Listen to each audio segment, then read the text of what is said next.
Hi guys, welcome to another episode of Oscar's Interviews, a podcast hosted by me, Oscar Budzinski, and today we will be addressing the topic of what happens when access to work refuses you access to work. What are you left with? So today I'm with Uzair. We are both on an internship for Thomas Franklin Trust, and we work for St. Cloud. So let's start. Tell me about who you are and what you do. So hi guys, I'm Uzair. I work for St. Cloud through the TPT internship program. My day-to-day, I'm a business development coordinator. My day-to-day involves video editing, building websites, things like that. I also report to John Paul. When were you meant to start? I got accepted for this role in September. I was meant to start in October. I had a 3 month delay, and that was down to the failures from access to work. When did you apply for access to work? So I applied in October, on the 8th of October, due to a number of, I was contacted within a week, but due to a number of process failures and uh, errors from access to work and just general miscommunication, I ended up being refused in January, on the 31st of January this year. And how did the first application end? So yeah, I was refused on the 31st of January. I've then submitted a second application on the 2nd of April. I have no response for that. So currently, the entire process has taken about 6 months. Let's talk about the process. What went wrong first? So yes, when they sent that initial point of contact, they said I needed a appointee, which either a parent or something, or from my it's a carrier or from PIP. But I didn't know that at the time, so I assumed I didn't need an appointee. The people assisting me said I didn't need one either. That's what I told them. They then came back and said that the case would be closed and threatened to close it within a week if I didn't provide an appointee. In response, I reiterated the same information, after being advised that I didn't need one and believing I didn't need one at the time. So what happened after that? So after that, I had to, sort of chase up multiple different people, different caseworkers. Was told a variety of contradicting things. I was told, I was given a new caseworker. My case wasn't closed. Actually, no, it was the same caseworker. Okay, we'll give you a new one. At one point, I think I was told was refused based on the grounds of age because I was 25 and not 24 for by their internship team, which is obviously not the case because their own policy states there's no upper limit for employment as long as the employment continues. I'm a paid employee. I earn a real living wage. That's exactly what this program is for. And they were contacting your parent instead of Yes. So you. once they had obviously got their caseworker situation sorted out, the actual process, they started contacting my parent and not myself. Again, just randomly, sort of out of the blue, and they asked about, what type of equipment do we need, what type of job is it, who does he report to, who's, you know, Hmm. all of those questions. Obviously, my parent would have no idea. They weren't involved in the process. They don't know exactly what I do, what the type of work it is I do. Those are questions on basically only I can answer. Um, Yeah, it was very, very unprofessional, very uncoordinated. You eventually got a refusal letter. What did it say? So yeah, I got the formal rejection letter in at the end of January. They refused me based on the four full categories. So travel, coaching, equipment, and support work. Each one contradicts their own policy, basically, in terms of their reasoning.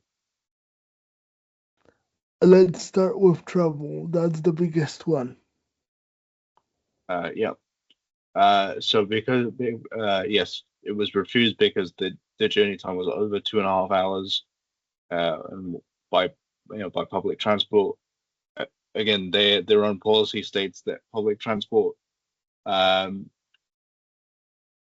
is not suitable and should not be funded if the journey is longer than 2.5 hours each way. But then their very next point says funding can be considered if if the customer has mitigating circumstances. For example, the job is the only one available for them. Hmm. Does your role give you those mitigating circumstances? Yes, the Get Set program internship is for blind and partially sighted people. It's a genuine occupational requirement under the Equality Act. Uh, it's the only job I, I couldn't get a job close to home. Currently it's the only job available to me. And the journey itself, what are we talking about? Yes, so the journey to the workplace that it is an hour and 55 minutes by car, which obviously I would need somebody to take me or a taxi preferably. By train, it's almost 3.5 hours. Um, yeah, again, the with my sort of limits, a journey that's 2.5 hours, 3 hours long, it might be doable once, maybe, but again, my level of work is very prohibited, and even if it was a couple times a week or every day or something like that, it's just not sustainable. Um, so yeah, I would definitely need a taxi or something like that to possibly make it a bit easier. And they should have provided one, basically, or at least given vehicle adaptation or something. It's as their own policy states that that is what they're supposed to do. And the other three refusals? Yeah. So they refuse the in-work travel based on a reasonable adjustment. Again, it's a 80 access to work element. So I don't know what that was refused. The MacBook itself was above minimum. There was no assessment to decide whether a regular machine, Windows machine, could meet those needs in terms of the accessibility or anything like that. There was no sort of negotiation on that. These support work and coaching was denied based on the fact that I couldn't travel, which is obviously, as we established, that logic was flawed in itself. Hmm. So it was just a knock on, really. How has this impacted you personally? Um, so yeah, for me personally, I've got obviously had my income delayed by 3 months. The obviously hassle of chasing them, um, and just like the fact that this design, this support is designed for someone like me, but I'm being refused based on basically in every category I'm being refused on, and it you know goes against their own policy in basically every category. And in your actual day to day work, what was the impact? So I can't at the moment I can't travel to work events that I'm needed to or that would be beneficial for me to go to. That's not something I can do. Um, yeah, I can't do that. It's not an impairment that a disabled employee would have, like a non-disabled employee would have. So it's just very frustrating. I can't complete the job as as a normal person might be able to. I'm being blocked on that front. Yeah, there is a line in the access to work guide that feels directly important here. Yes, it says um, people are not disabled. People are disabled by barriers, not by their impairment or difference. Um, their goal is to create equality and offer disabled people more independence, choice, and control. Uh, in my experience, it didn't. I think like talking to my parent, that directly um, puts the onus off me and onto them. Mm, Things like, and the things like that. It removed agency from my application, and again, with all the hassle and stuff, it just complicates the process. It doesn't. It directly goes against that.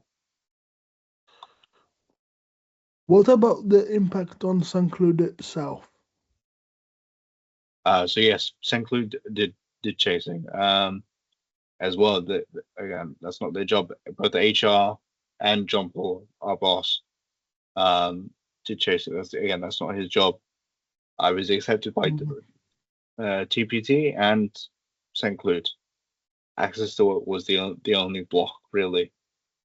Um, And what about financially?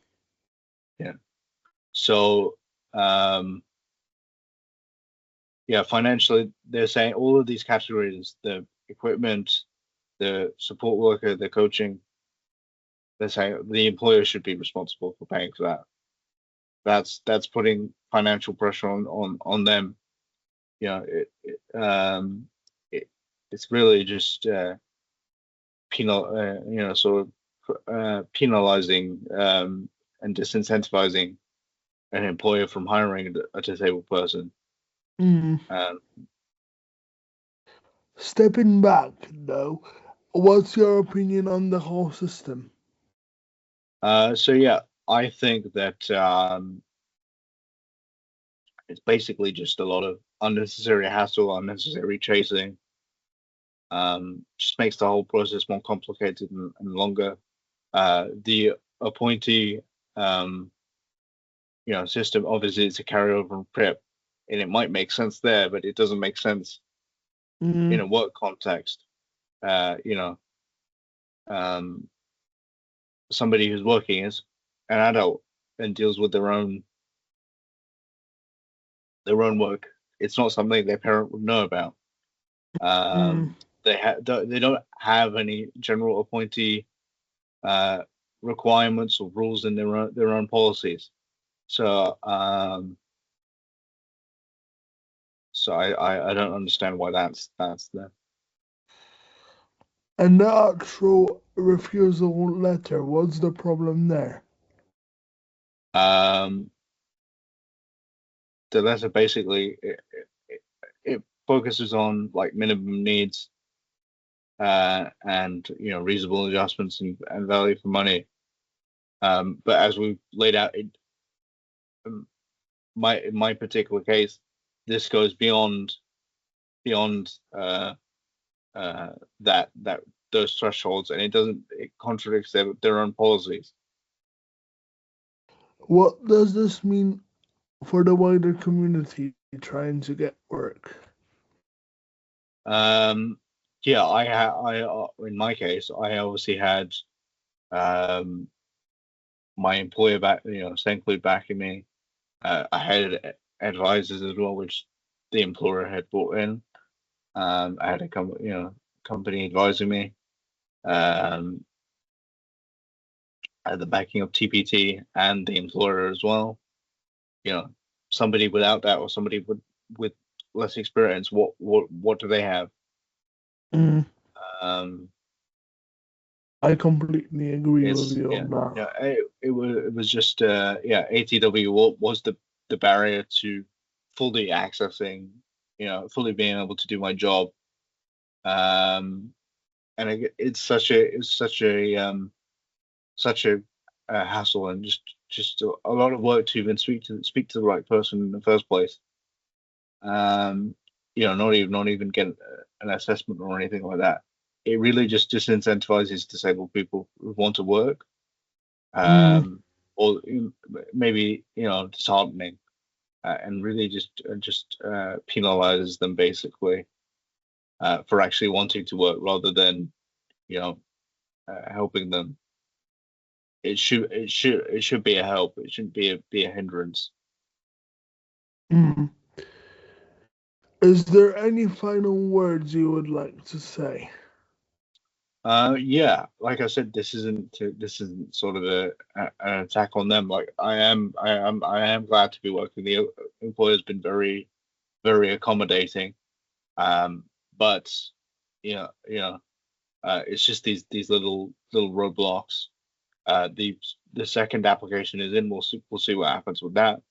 But yeah, it's just the roadblock. This isn't an attack on access to work or any sort of any sort of government service. This is just highlighting process failures, highlighting um, the kind of policies that they have, and where they maybe negate those to, I don't know, either to save time or something like that. Just highlighting Mm, process failures basically.